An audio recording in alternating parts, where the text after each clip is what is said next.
Всем доброй ночи. Итак, начинаем новую серию «Тайны знахарей». Учимся изгонять дух болезни. Я вам говорила, у меня есть видеоролик «Ведьмы не лечат». И еще раз повторяюсь, что для того, чтобы лечить человека, для этого есть врачи. Если ваш доктор вас не устраивает, значит, вы должны найти хорошего врача, разумного врача, который вас вылечит. Но чем помогают ведьмы? Ведьмы, которые пользуются элементами знахарства. Почему это относится к знахарству? По той причине, что это исцеляет тело человека, изгоняет болезни из тела человека. Вот приходит человек, у него, предположим, какая-то нехорошая болезнь, не будем называть, и просит о помощи. Имеем ли мы право лечить этого человека? Нет. Этот человек должен пойти к врачу, потому что в любом случае врач ставит диагноз и объясняет, что нужно пить, сколько прошло времени. Если человек время потеряет, то болезнь может усугубиться и в конце концов уничтожит этого человека, собственно, заберет на тот свет. И, естественно, если человек ходит по всяким целителям, знахарям, которые сейчас себя так называют, то он может потерять время. И пока он дойдет до врача, болезнь будет настолько сильной, что с ней бороться будет невозможно. Никто не имеет права лечить, если он не получил медицинского образования. Именно лечить. Но исцелять, поставить на ноги человека, изгнать силу смерти, изгнать дух болезни. Это все помогает человеку вместе с лекарствами, которые он принимает, вместе с курсом лечения добиться успеха, то есть вылечиться. Просто пытаюсь объяснить людям, что если вам кто-то скажет, что берется вас лечить, что берется лечить, например, какие-то там тяжелые болезни, вот никаких проблем. Я просто видела, таких людей показывали, потом таких людей показывали уже за решеткой, когда они говорили, что для меня никаких проблем, я все вылечу, за 2 раза приходите. Кто-то вообще кое-что советовал лечить огурцом, если помните. Вот. Эти люди, их можно назвать одним словом, они преступники. Это люди, которые пользуются безысходностью человека и берут огромные деньги для того, чтобы дать им ложную надежду. То есть в их понимании нет человека, нет проблем. Умрет человек, и все закончится. Иди доказывай, что он брал за это деньги. Понимаете, и много раз им сходит с рук, к сожалению, это все. Поэтому если человек, к которому вы обращаетесь, который себя называет там знахарем, целителем, ведьмой и так далее, тут же соглашается вот все вылечить. Алкоголизм, онкологию, да все на свете. И что для него не существует никаких проблем, он вылечить без каких-то там, трудностей, и ему нужно оплатить какую-то определенную сумму, это человек-аферист. Никогда к таким людям не ходите. Первым делом, что нужно делать, когда у вас начинается болезнь какая-либо, или вы подозреваете, это к врачу. Для этого и пришли врачи в этот мир, чтобы лечить. Я понимаю, что среди врачей тоже есть шарлатаны и абсолютные бездари, это понятное дело. Но в любом случае есть светилы наук, и есть великие доктора, которые оставили свой метод лечения на многие века. Но хочу вам сказать, что врачи сами иногда советуют найти какую-нибудь бабушку. Знаете, такое. Вот, например, ребенка все время водят к врачу, у него постоянно ангина. И в конце концов врач говорит, найдите там кого-нибудь, шептунью, там, ведьму. Это надо нашептать, это надо убрать. Вы когда-нибудь слышали? И, может быть, для кого-то это шок, но лично я знаю врачей, которые обращались к ведьмам и в малом возрасте, и потом, и сами ходили со своими детьми. Ну, например, пупочная грыжа у ребенка. Можно, конечно, оперировать некоторое время, подождать, посмотреть, но это очень больно, это болючая болезнь, и это очень сильно мешает, а особенно новорожденным детям. И ведьма может нашептать и убрать даже за много километров. Говорю вам из своего опыта.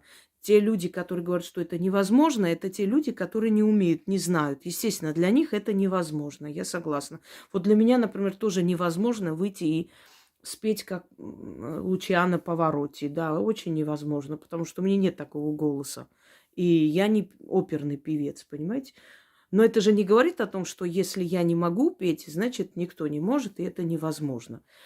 То же самое касается всего остального. Никогда не говорите невозможно, если вы это не умеете.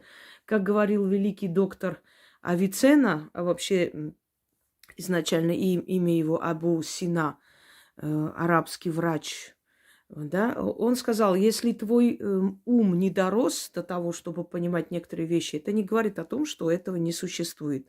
Я вам скажу, как один доктор, сам, будучи больным онкологией, ему друзья посоветовали съездить в Африку, посмотреть Африку, у него такая мечта была. Но они не просто так ему посоветовали, они знали, что там есть человек, который может ему помочь. Но ему не сказали, поскольку он скептик, поскольку он человек от мозга костей ученый, он бы стал не просто возражать, он бы с ними поссорился, и они ему ничего не сказали. И когда они туда полетели, его как бы невзначай якобы привели в какое-то селение, посмотреть местное население, там все эти красоты Африки, потому что он уже доживал свои последние месяцы, можно сказать. И вот он на очень больших таких этих сильных лекарствах, обезболивающих, улетел туда. И они привели его к одному шаману, который славился своим знахарством. Он сопротивлялся, он, значит, их материл, но они прям попросили его вот просто вот ради интереса попробовать это сделать. И этот шаман оставил его на ночь у себя и всю ночь что-то там делал. Ему перед глазами там приходили. Он его зарыл в землю, по шею закрыл, как в могиле. И начал сверху, значит, какие-то там песни, пляски, вызовы духов. И всю ночь ему казалось, что, значит, он видел, то есть львов, гиен, которые на него нападали, кидались, пытались его оттуда откопать. У него был жуткий стресс. Он кричал, и в его, то есть, рассказах он говорит, что он просто дожидался утра, чтобы так отматерить своих друзей, как почем свет стоит. И на утро ему стало легче, ему стало спокойнее, он оттуда вышел. Он до сих пор живой, преподает этот человек и лечит людей, то есть он еще и преподаватель в медуниверситете. Его болезнь отступила, она ушла. Что сделал шаман?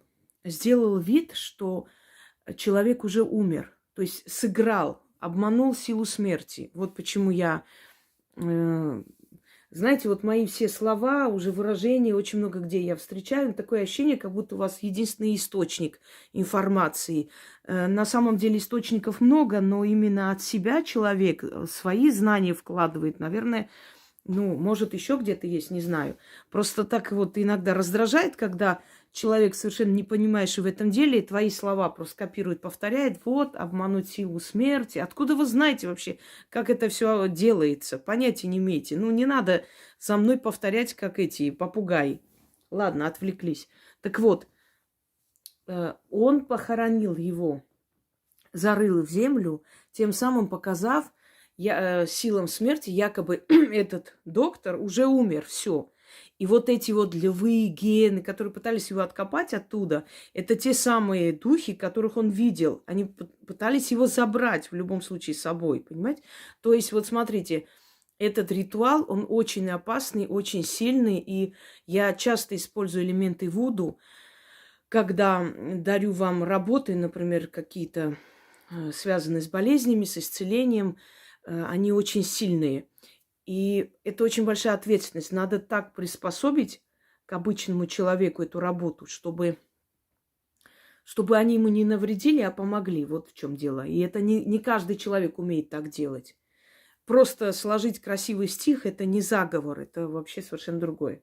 Так вот, и они, пытаясь его оттуда достать, не достали и ушли. То есть они поняли, что он уже умер, все, его не надо трогать. И вот этот дух болезни, он ушел. Дух болезни – это очень популярное понятие в шаманизме и в любом шаманизме. Американских индейцев, наших северных шаманов, якутских шаманов, шаманов Тывы, африканских шаманов, везде, где есть шаманизм, монгольских шаманов, там всех не буду сейчас перечислять.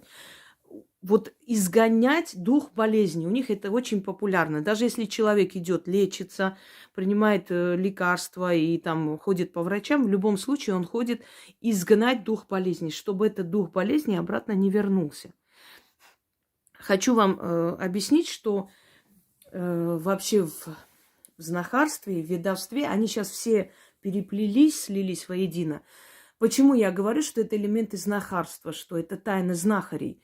Не тайна ведьм. Хотя, ведьмы тоже исцеляют, но это уже относится к знахарству. То есть это уже относится к исцелению, скажем так, все, да, к оздоровлению человека. Поэтому ведовство, с одной стороны, оно убирает порчи, проклятия родовые, привлекает удачу, призывает женихов, да, наводит морок, убирает морок и все прочее. Опасность убирает, смерть убирает из жизни человека, привораживает, предположим. Я не люблю это дело, но это есть, это часть ведовства. А когда дело касается исцеления человека, когда дело касается, например, разрешения от плода, да, чтобы женщина могла нормально родить.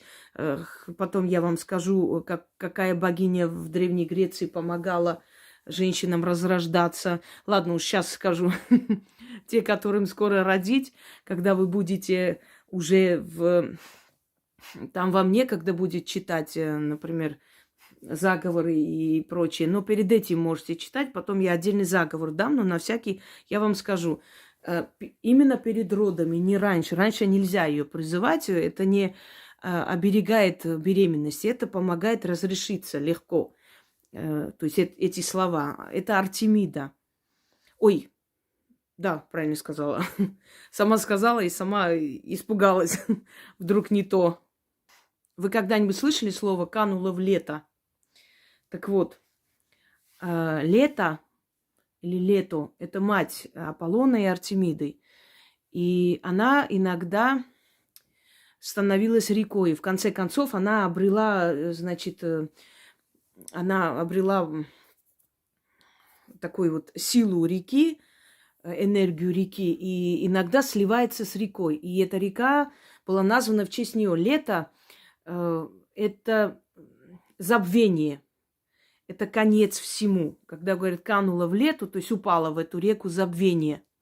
Она богиня знания, умения, разумности, зрелости и где-то и забвения. То есть, все, что уже ушло там в прошлом осталось, чрезмерной зрелости. Вот она полюбила Зевса, и, как всегда, у нас Зевс такой хороший гуляка, и вот сделал он детей то там, то сям. И вот он полюбил эту красавицу, но его жена, главная Гера, которая всегда ревновала, настолько ненавидела ее, что, узнав, что она беременна двойней, сделала все для того, чтобы ей нигде не давали места родить ребенка. И она пригрозила всем земным и небесным жителям, что если Лето придет к ним рожать своих детей, она их уничтожит. И поэтому, когда Лето шла беременная, чтобы разродиться где-либо, ее гнали оттуда, и боясь мести Геры. И в конце концов Посейдон жалился над ней, поскольку Гера сказала, чтобы ни на земле, ни на небе она не могла родить, то Посейдон поднял волну и, значит, взяв ее на эту волну, отнес куда-то такое место, где ни земля, ни небо, а вода. И она на этой воде рожала своих детей. И они очень долго рождались, 9 дней, и Гера запрещала всем богиням, которые могли ей помочь, приблизиться к ней. И говорят, что первой родилась Артемида и начала помогать матери родить Аполлона. То есть, ну, божество, которое имело такую силу родиться самой и помочь матери. И поэтому, когда женщины долго рожали, да и вообще перед родами, они звали имя Артемиды и просили ее помочь. И они говорили: как ты помогла своей матери разродиться легко, так и мне помоги. И потом обязательно нужно было чем-то откупиться, что-то хорошее там кому-то подарить, как-то пострадать, то есть в денежном плане за то, что она помогла легко родить. Так что все роженицы, запомните имя Артемида.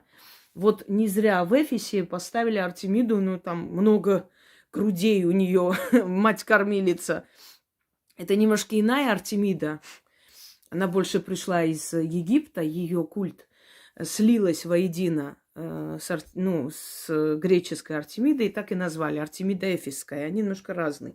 Но в любом случае и там считается, что это та богиня, которая видела мучение своей матери и знает, каково это родить ребенка и родить долго, и поэтому помогает женщинам.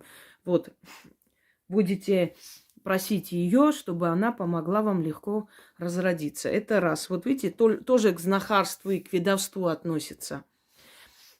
Но та часть ведовства, то есть ведущего человека, разума, да, та часть, которая отвечает за целительство, за травничество, за знахарство, за костоправство и прочее, это все называется одним словом знахарство. У моей мамы бабушка, рыжеволосая женщина, Марта, она была знахаркой, сельский доктор, я бы сказала.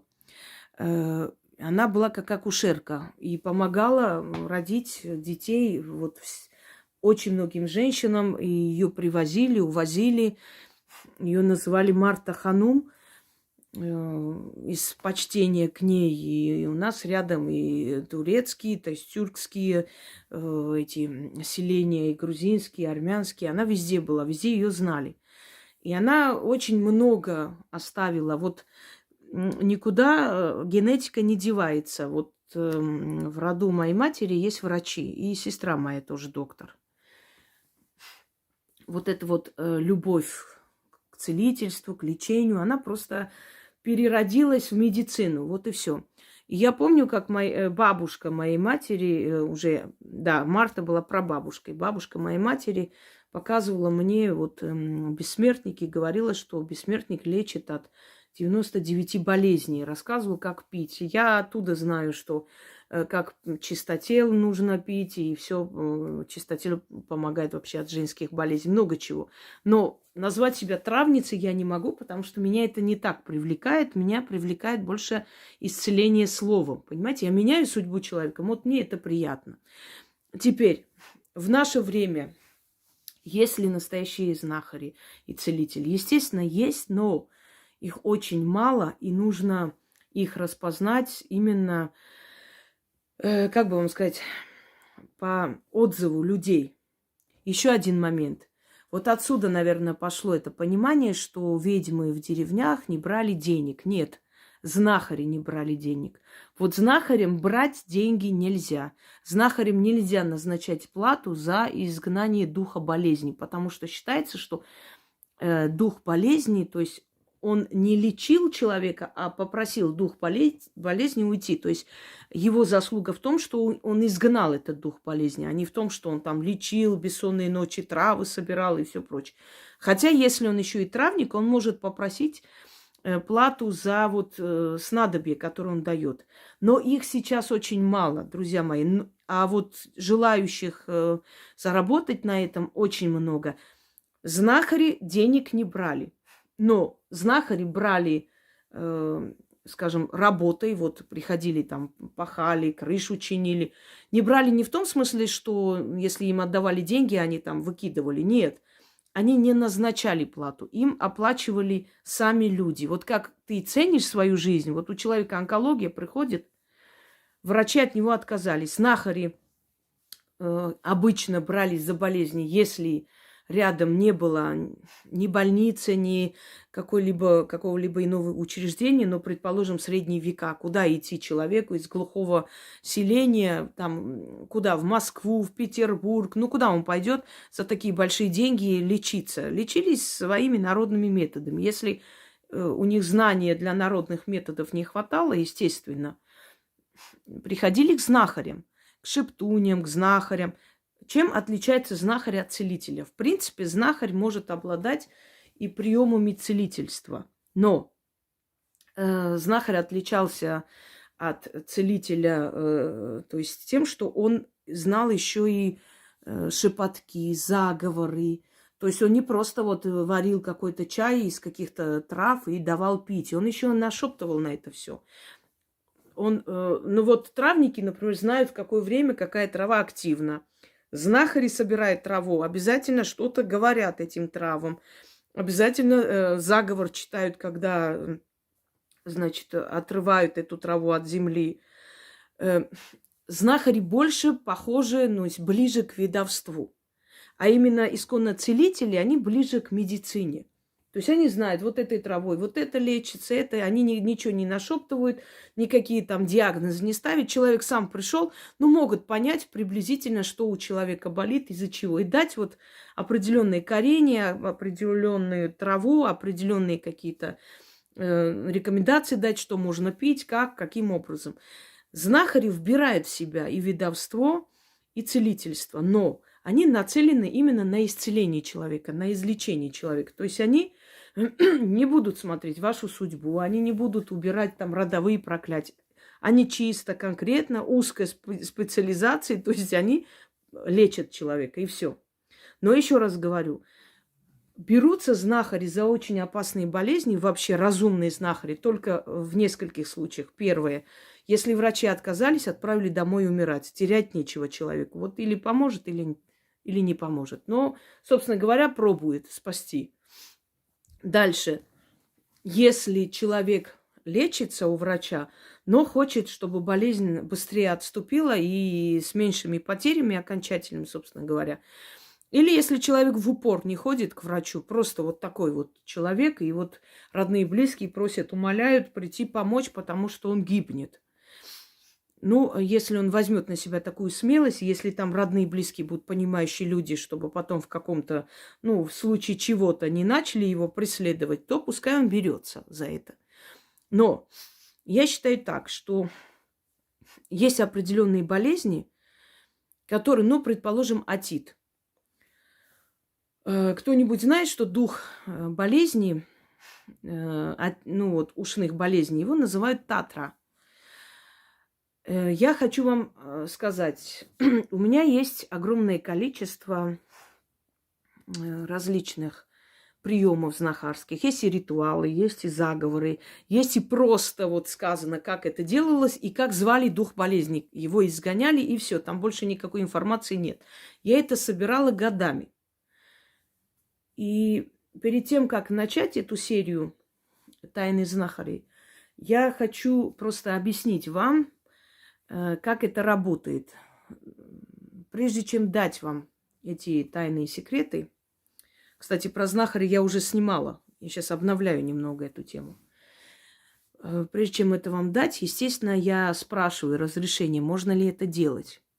И некоторое время я ждала ответа, потому что я не имею права брать и давать. И ответ был такой, что я могу научить вас изгонять дух болезни только если я сама буду составлять эти работы. Естественно, зная духов болезни, я сама буду составлять эти работы на основе тех знаний, которые мне удалось собрать и узнать за много лет вот моих этих работ архивных. Но напрямую их заговоры я вам передавать не вправе и не буду этого делать. Но мои работы, они приспособлены для обычного человека. Они безопасны для обычного человека. Поэтому можете смело, спокойно ими пользоваться. Хочу вам сказать, что благодаря многим знахарям появились маленькие городки, потом уже и большие городки. В древние времена знахари, они жили обособленно, уходили в лес там или рядом с лесом селились подальше от людей, где травы, где живая природа. И люди, когда приходили к ним лечиться, им негде было остановиться, естественно. И рядом более такие предприимчивые люди строили маленькие гостиницы, и этим зарабатывали. То есть люди останавливались там, и сейчас так делается. Вот если есть человек в каком-то селении, который лечит, обязательно кто-нибудь построит какое-нибудь помещение и будет сдавать тем, кто будет приходить и ждать своей очереди. Потом люди, которые исцелялись у него, хотели жить поближе к этому человеку. Может, из-за благодарности, может, потому что боялись, что он будет далеко, а мало ли им еще пригодится помощь. Они вот строили дома рядом. Так появлялись селения возле леса, так появлялись маленькие городки. Многие такие города и селения основаны знахарями. И рассказывают, что вот здесь жил знахарь, вот пришли, вот остались. Я же вам говорю, здесь вот эта местность, Обухово, Купавна, Старая Купавна, это все называется ведьмин угол. Сюда отправляли на ссылку ведьм, колдунов, то есть кого подозревали в колдовстве. Отправляли сюда, в это место. Им казалось, что это плохое место, наверное, не знаю. Или просто подальше от города, может быть, отправляли для их же безопасности, собственно говоря. И вот так обосновались, то есть основались эти маленькие селения, которые потом соединились в городки. Пожалуйста, вот вам живая история, собственно говоря. Так вот, вот смотрите, целители – это в основном люди, которые занимаются травами, костоправством. Они целители, сельские врачи. Знахари – это люди, которые могут знать и язык трав, могут и костоправами быть, и, собственно говоря, пользоваться этими приемами, но они сверху еще и заговоры, и молитвы. Там, в то время назывались молитвы, и сейчас называются молитвы. Это не обязательно христианские молитвы. Там те молитвы услышишь, волосы дыбом. Там ломом прибью, камнем, не знаю, убью и так далее. Вот молитвы. Молитвами лечу, говорит человек. А когда молитву узнаешь, там это страшное дело. Так вот, откуда вообще термин знахарь? Вот знахарь от слова знать, знающий человек, ведущий, знающий, да, знает свое дело. Вот разные были варианты обозначения знахаря. Там знатец, целитель, травник, значит, ведун, исцелитель, по-разному называли, но в любом случае. Так вот, есть много таких случаев того времени. Суд, например, часто священники вызывали подавали в суд на знахарей. Врачи, которым не нравилось, что знахарь вылечил человека, которого они не могли вылечить. Помните польский фильм «Знахарь», где врач негодует, потому что, ему же как-то неприятно, вы понимаете, это его авторитет. Он один такой врач на всю эту округу, и тут появляется человек, который исправляет его ошибки. Естественно, ему это неприятно, невзирая на то, что этот знахарь тоже оказался, что он был врачом когда-то. В любом случае, ему это неприятно, и, естественно, все время было преследование, все время было между знахарями и врачами вот эта вот вражда. Но, невзирая на это, люди больше всего доверяли и доверяют знахарям, чем даже врачам. Но еще раз вам говорю, что доверять нужно тем людям, о которых вы знаете, слышали, вы уверены, что этот человек поможет. И идти уже тогда, когда либо врачи не дают надежды, либо вместе с врачами, то есть вот врач лечит вас и знахарь. Но хочу вас предупредить, если вам предлагают какие-то снадобья и прочее в то время, когда вы лечитесь и принимаете лекарства, этого не делайте. Вот тогда откажитесь от такого лечения, потому что там лекарства, тут какие-то снадобья, они могут друг другу мешать, понимаете? Многие люди умирали именно из-за того, что не понимали, что они вот и народной медициной лечатся, и там лечатся, и возникает вот такой вот конфликт внутри организма, и человек, ну, все что угодно, любую болезнь приобретает и умирает вместо того, чтобы вылечиться. Я не про снадобья говорю, я говорю о том, что если человек может вам помочь изгнать дух болезни, убрать болезнь от вас, если посоветует, что вам надо делать, чтобы от себя выкинуть эту болезнь, и наряду с лечением, которое проходите у врачей, то у вас результат будет намного лучше. Еще раз предупреждаю, тот человек, который скажет, что вылечит алкоголизм, наркоманию, любую болезнь, вылечит, и не надо вам никуда ходить, и все он сделает, этот человек вас обманет. Этот человек недобросовестный, и не надо по себе судить. Ну как человек может вот как вот так взять и обмануть? А как людей берут и обманывают, и они оказываются на улице? Вот как банк берет и обманывает вкладчиков, и закрывается, и люди вот все теряют. Вот как это бывает? Бывает же так? Бывает. Как человек сел в такси, сказал, что сейчас оплатит, вышел и побежал. Как он обманул? Вот так обманул. То есть не надо вот это вот глупо настолько. Ну как вот, неужели вот, ну человек же, ну как же он может? Ну это смешно. Мы как будто живем в таком мире, где одни святые ходят. Обманут вас. Поэтому еще раз предупреждаю. Ни один уважающий себя целитель, знахарь не скажет, что я возьму за любую болезнь, вылечу. Это аферист. Ни один уважающий себя целитель не скажет, не ходите к врачу, я вылечу. Никогда не возьмется вам давать какие-то снадобья и все прочее пить, не зная о том, как ваш организм на что реагирует. Понимаете? Я знаю просто случай, когда женщина там лечила пижмой, а это вызывает выкидыши. И вот те, которые к ней ходили, в конце концов стали бесплодные. Выкидыши за выкидышами там очищали, выскребали, извиняюсь, стенки стали тоньше, и она уже не могла вынашивать детей, понимаете? Они пришли вот к бесплодию. Что она у них лечила, сами не поняли. То ли простуду, то ли ангину, что-то там она вот все время эту пижму давала им пить. Пожалуйста, человек понятия не имеет, что это за трава, откуда, зачем. И всем подряд, пожалуйста, деньги зарабатывает. И что они сделали с ней? Да ничего не сделали. Старая, пожилая женщина. Что с ней сделаешь? Ничего не сделаешь. И они все теперь бесплодные. Понимаете, о чем я говорю? Что непроверенные какие-то снадобья и прочую хрень пить не надо. Первым делом, что спрашивает знахарь у человека, были у врача? Вы ходили? Если нет, я не ходила, вот пришла сразу к вам, потому что вы самый лучший, он сразу вас выгонит. Скажет, сейчас же собираешься, идешь к врачу. Если врач откажется лечить, скажет, что все, конец, вот тогда приходи.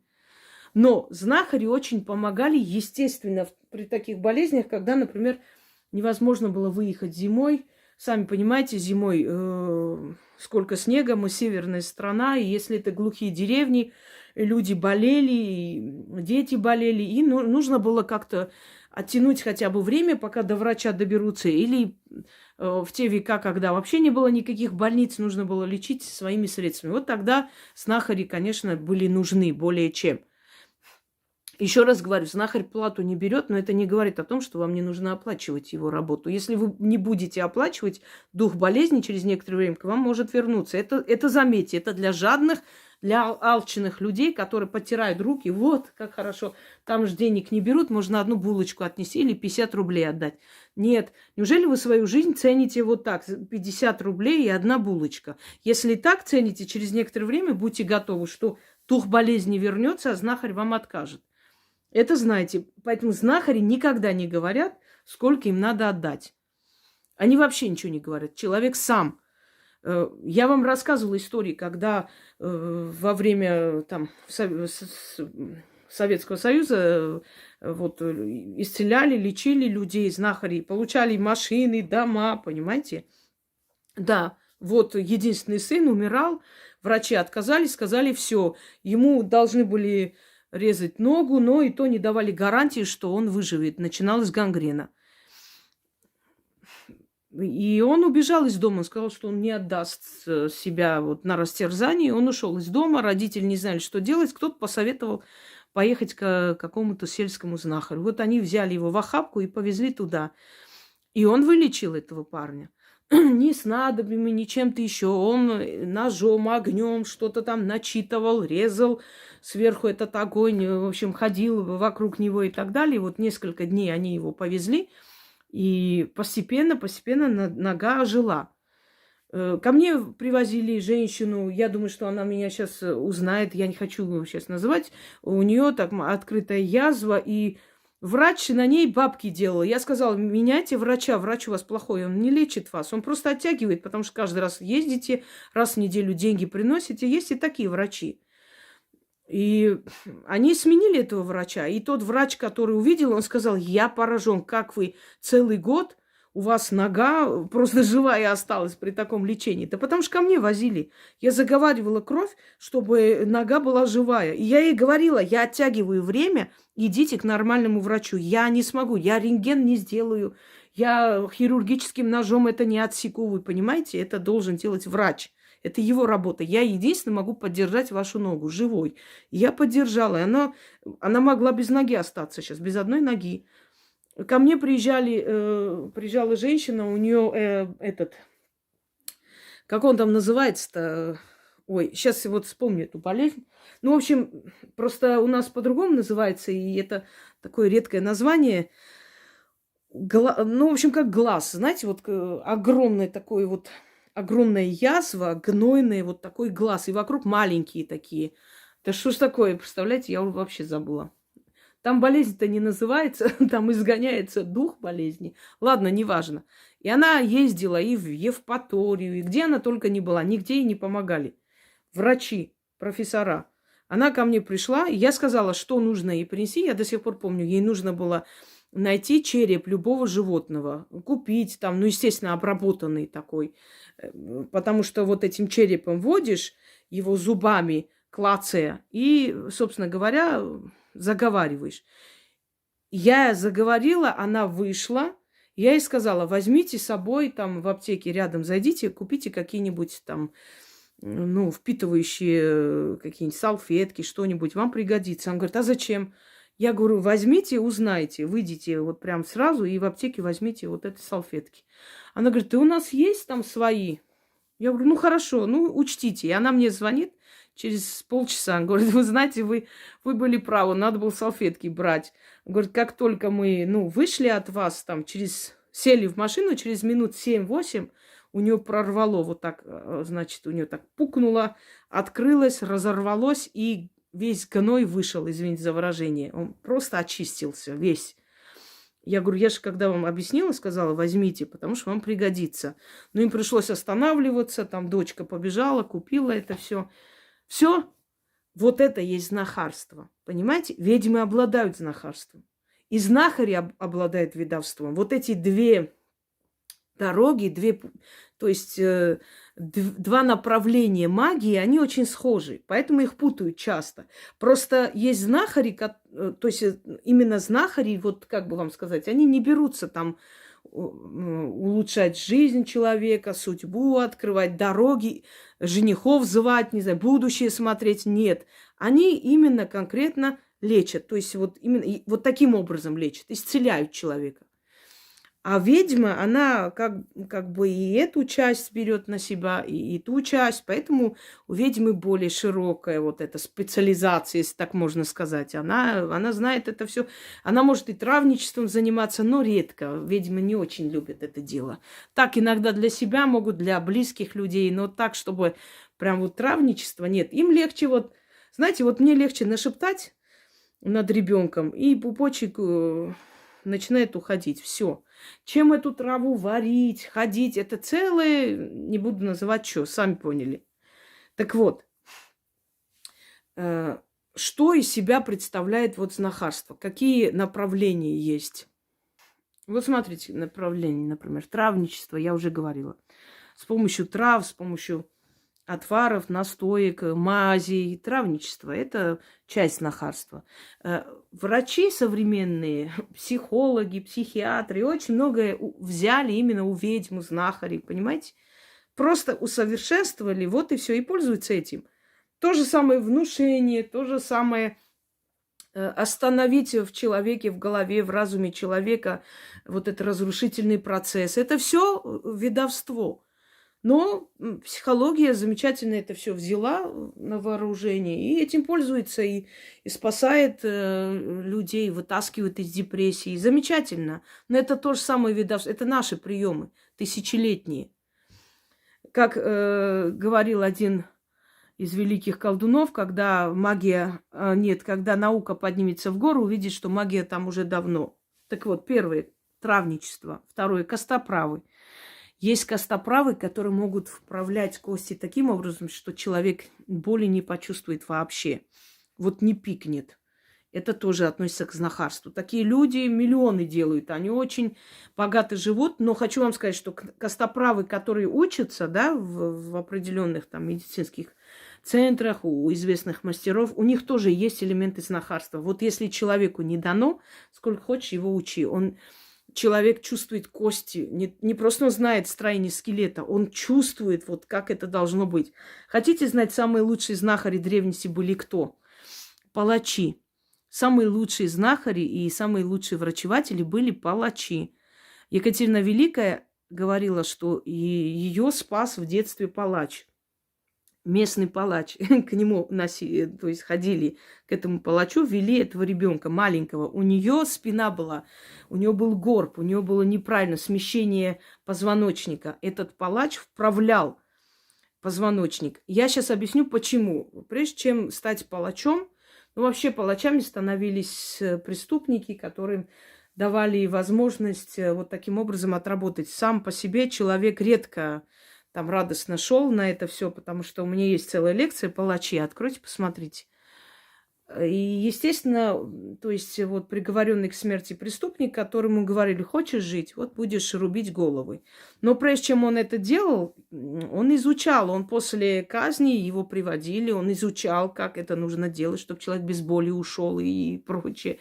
Он тренировался, он знал строение скелета человека. И когда палач уставал от этого всего, для того, чтобы не знали о нем, потому что он был проклятый человек. Он был, по сути, проклятый человек. У палача деньги не брали за еду, но палач мог зайти, например, на рынок и все что угодно набрать в корзину. Он был представитель власти, ему отказывать не имели права, но денег его кровавых никто брать не хотел. То есть вот, естественно, он не мог жить больше в том месте, где его знали. И поэтому он убегал, или он уходил, или просто выходил на пенсию, можно сказать, забирал все, что он накопил и заработал, и уходил из этого селения, где-то в другом месте тихо, мирно мог купить дом, никому не говорить, кто он есть, и объявить себя знахарем или ведуном, ну, как бы заработать этим себе на жизнь. И вправлял кости, лечил людей. Потом, когда люди, например, узнавали, что он был палачом, могли и дом сжечь, а могли ничего не сделать, ну, смотря какие люди были рядом. Так вот, лучшие знахари в истории человечества – это были бывшие палачи, да или действующие палачи, потому что они знали, как… Не знахари, извиняюсь, неправильно сказала, костоправы, лучшие костоправы. Они знали строение костей человека и скелета человека, организма человека. Иногда лечили некоторые болезни. Тем самым считалось, что они искупают свою вину, все, что они сделали за свою жизнь. Хотя тут не они же, как бы, ну, да, они казнили, но это же не их желание. Они просто исполняли. Ну, знаете, вот сейчас в фильмах, когда показывают вот эти вот маски палачей, это все на самом деле смешно, потому что никаких масок палачи не носили. Это в некоторых культурах это было принято, но именно вот европейские палачи, они не носили маски никакие. Да никто им не мстил, они же были ни при чем, они просто исполняли приказ. Им было без разницы, кому голову отсечь, им было все равно. Но был такой случай, когда палач влюбился в заключенную и отказался, значит, это сделать. Но поскольку она понимала, что если другой придет, то тому все равно, ей больно или нет, она начала его просить, чтобы именно он исполнил эту казнь, поскольку он был опытный палач, и он мог отсечь легко, быстро, без боли. И только ради того, чтобы не причинили ей боль, он, в общем, согласился. После этого он убежал из города, и больше его никто нигде не видел. Ладно, сейчас о другом. Итак, костоправы. Значит, травничество, костоправство, рудометство или рудометы – это люди, которые кровопусканием, значит, лечили. Вот в исламской медицине до сих пор есть кровопускание. Я сейчас точно не помню, как он называется, но сейчас не хочу по новой это все, об этом я уже говорила. Это определенно такие банки, как ставятся, и оттуда выходит, считается, это гнилая, ненужная кровь, она выходит. Вообще кровопускание имеет свой определенный такой... Кстати, опять медицинский прием оттуда пришел, когда из вены берут кровь и колят в попу. Обновляется кровь и очищается лицо. Угри, там, прыщи, какие-то эти пятна на лице, они уходят. Именно в этом, то есть оттуда взято вот это вот, снять кровь, убрать, но обратно как бы колят, и тем самым обновляется кровь человека. Или выпускали гнилую кровь. Екатерину Великую лечили именно так, все время кровопусканием. И она в шутку сказала, что всю ее немецкую кровь выпустили, и осталась только русская. Дальше. Мастер очных дел, то есть это... как бы лечение глаз, глазные врачи того времени, тех веков, офтальмологи. Они знали, каким образом, значит, убирать вот эту вот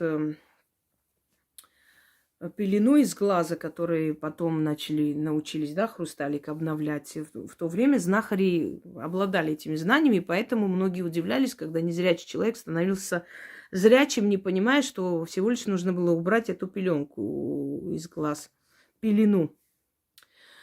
Значит, далее мастер кильных дел. Это вправление грыжи, это поднимание там таза, когда на место ставят спину, таз, пчелолечение. Это и укус пчелы, это и с помощью меда, воска, там, значит, заворачивали, потом снимали. Это очень много различных приемов, одним словом.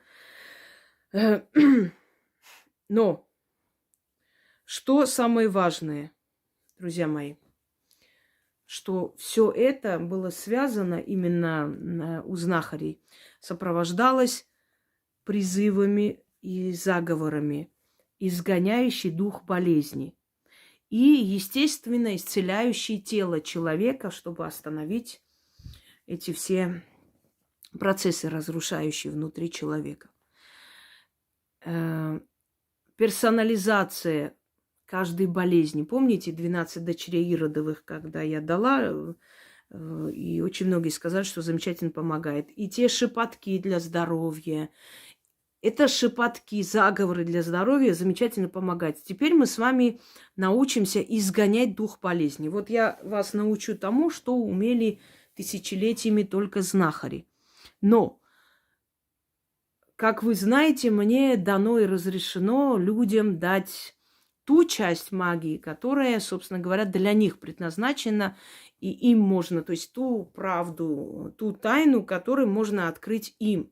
Я хотела изначально начать эту серию сразу вам, как бы, у меня уже есть несколько работ, я подготовила, чтобы снять, но думаю, мне надо вначале объяснить людям, чтобы они потом поняли, чтобы все время мне как бы объяснить и сказать, вот откройте, значит, этот ролик для начала, прослушайте, чтобы понять, что такое изгнать дух болезни, чтобы лишних вопросов не возникало. А потом уже начну эту серию. Вот сейчас загружу этот ролик и, значит, сниму несколько работ, и вы будете теперь знать по именам духов всех болезней, которые вам эти болезни приносят. Кто-то спросит, а вот, может быть, там в русской магии вот так, а в кавказской магии... Да, естественно, не обязательно всех направлений магии знать имена духов болезней африканской магии, еще как... Нет. Ну, достаточно в одном направлении это знать, и этого довольно. Ну, когда я буду называть духа болезни, я вам объясню, откуда корни, какой народ именно их призывал или изгонял. То есть вы сразу поймете, собственно говоря. Важно знать в лицо своего врага и по имени. Понимаете, о чем я говорю? То есть недостаточно просто нашептать болезни. Это можно, там, мелкие, большие болезни. Важно знать. Да, я не довершила свою мысль о том, что зимой, когда не проехать, не пройти, ни на санях, никаким образом, в глухих деревнях, у нас и сейчас это есть, окраины и глухие деревни, особенно зимой, там вообще буран весь день. И, конечно же, в таких местах, когда заболевает человек, задача ведьмы, обладающей знахарством, оттянуть время, пока смогут до врача добраться. А иногда может и помочь на месте. Например, тот же отит может просто убрать, он может лопнуть, гной может выйти, и ребенку станет легче, и возить никуда не надо. То есть те болезни, которые можно вот тут же нашептать и убрать. И даже сильные болезни, и болезни ног и прочее. Но еще раз вам говорю, если у вас более серьезная болезнь, идите к врачу. Это никак не мешает знахарю с вами работать. Совместная работа врача и знахаря вам помогут. Даже в таких вот безнадежных случаях, когда ну вот никак уже все, вот просто смерть стучится в двери, удавалось сохранить жизнь человека на несколько десятков лет.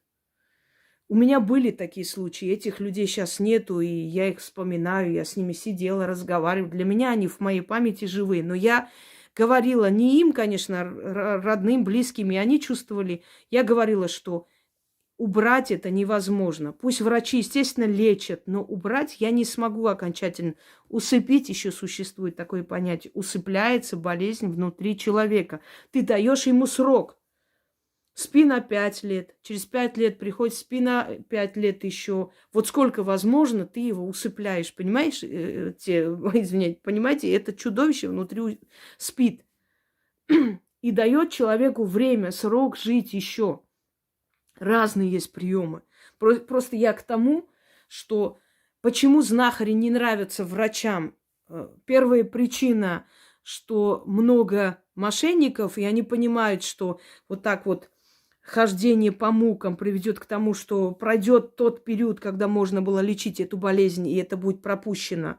Именно из-за таких людей потом льют помои на ведьм, знахари. Очень неприятно это слушать, потому что ты знаешь, что есть люди, которые вытаскивали из ада, и очень омерзительно слушать, понимаете?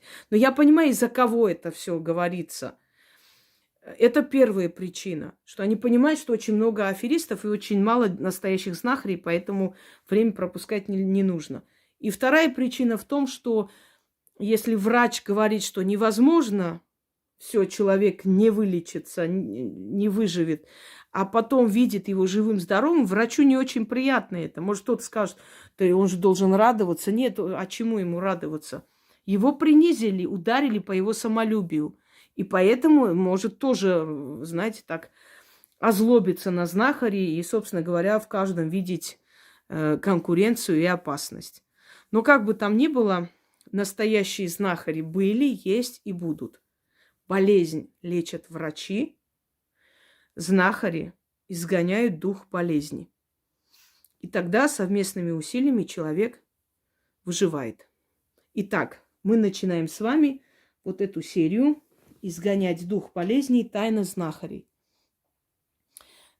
И для того, чтобы каждый раз не объяснять, не повторять с нуля, я поэтому и буду делать ссылку, делать акцент на вот на эту лекцию. Попрошу вас прослушать, чтобы понять полностью и осознать, о чем я говорю, что я говорю. И мы каждую болезнь теперь с вами будем знать по имени и будем знать, как изгонять. Всем удачи!